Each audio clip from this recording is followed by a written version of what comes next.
Et en ce jour, nous voulons considérer quelque chose de très important. Maintenant, nous posons une question ce jour. Pourquoi est-ce que nos prières ne sont pas exaucées? Nous voulons considérer quelque chose dans la Bible, dans le livre de Luc, chapitre 11. Nous allons lire à partir du verset 1 à 2. Et regardons quelque chose. Nous avons la version 8 secondes. Vous m'écoutez, ouvrez votre Bible dans 8 secondes. Et Jésus priait un jour à un de certains. Lorsqu'il eut achevé, un de ses disciples lui dit, « Seigneur, enseigne-nous à prier, comme Jean l'a enseigné à ses disciples. » Verset 2, il leur dit, « Quand vous priez, dites, Père, que ton nom soit sanctifié, que ton règne vienne, que ta volonté soit faite sur la terre comme au ciel. » Et nous parlons de pourquoi notre prière n'est pas exaucée. Bien aimé, que je puisse dire encore quelque chose. En communication, il est dit que pour qu'une communication soit efficace, l'émetteur, celui qui donne l'information, a besoin de ce qu'on appelle d'un retour. Et le retour est le résultat de l'information du récepteur, qui démontre que la personne a actuellement reçu le message. Alors dans notre cas, la plupart du temps nous prions, disons, « Oh Dieu, faire ceci, oh Dieu, j'ai besoin de ceci », mais en retour, Dieu ne parle pas et on ne voit même pas le résultat. On ne voit même pas le résultat de notre prière. On ne sent même pas l'effet de notre prière. Qu'est-ce qui se passe? Je vais nous démontrer quelque chose. Verset 2 de ce Luc chapitre 11. La Bible dit que Jésus priait dans un lieu certain et les disciples sont venus nous dire, « Enseigne-nous en prière, comme Jean l'a enseigné à ses disciples. » Pourquoi? Parce qu'ils ont vu quelque chose de particulier. Ils ont vu un résultat dans sa vie de prière. Ils ont vu un résultat dans la vie de prière des disciples de Jean. Et ils voulaient avoir ce même résultat que je leur ai dit. Quand vous priez, dites notre Père. Donc voici le problème. Pourquoi nos prières ne sont pas exaucées? Premièrement, parce que Dieu n'est pas notre Père. Pour que votre prière soit exaucée, Dieu doit quitter l'endroit où il est Dieu. Parce que si Dieu reste Dieu, Dieu est le Dieu de tout un chacun. Dieu est le Dieu de la création. Dieu est le Dieu de l'humanité entière. Dieu est celui qui a créé les cieux et la terre. Dieu est celui qui nous a créés.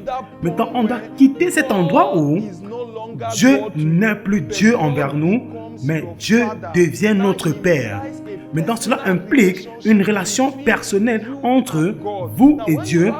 Et maintenant, lorsque vous avez une relation entre vous et Dieu, maintenant, Dieu n'est plus Dieu, il devient votre Père. Cela signifie que vous avez l'accès d'aller avec votre Père à chaque moment dont vous avez besoin. À chaque fois que vous avez une situation, vous avez un problème et que votre Père est dans sa chambre ou dans son bureau, vous n'avez pas besoin de protocole. Vous n'avez pas besoin que quelqu'un vous conduise là-bas. Vous pouvez aller là-bas librement, disant que je veux voir mon Père. Et l'audience vous sera accordée parce qu'il est votre Père. Ce n'est pas le Père de quelqu'un. Alors, par l'encouragement, raison pour laquelle Hébreu dit que approchons-nous donc avec assurance du trône de la grâce afin d'obtenir miséricorde.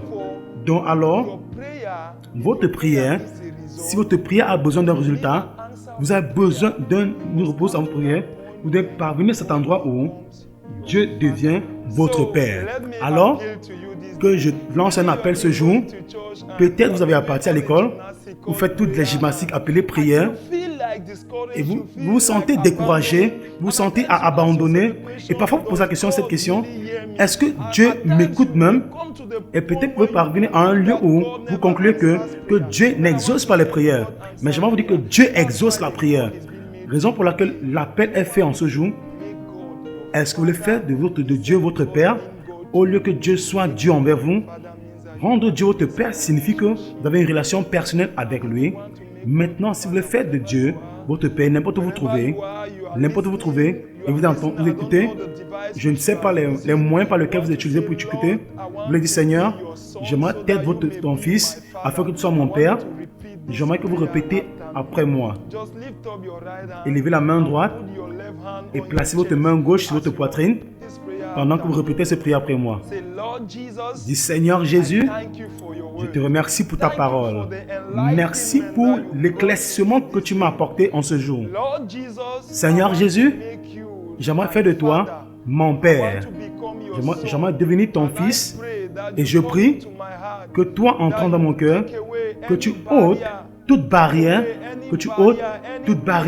toute chose qui pourra m'empêcher de me rapprocher de toi. Toute chose qui pourra m'empêcher de me rapprocher de toi. Et fais de moi ton Fils parfait, afin que je puisse entrer courageusement devant ton trône de grâce, afin que ma prière soit exaucée. Au nom de Jésus, Amen. Wow. Vous avez émis cette prière. J'aimerais vous assurer, Dieu est maintenant votre Père. Et maintenant, vous êtes devenu son Fils. Maintenant, sachez que, étant le Fils de Dieu, et Dieu étant votre Père, vous pouvez aller vers lui à tout moment, son protocole, et vous allez lui parler. Et parce qu'il est votre Père, il va vous écouter. Amen.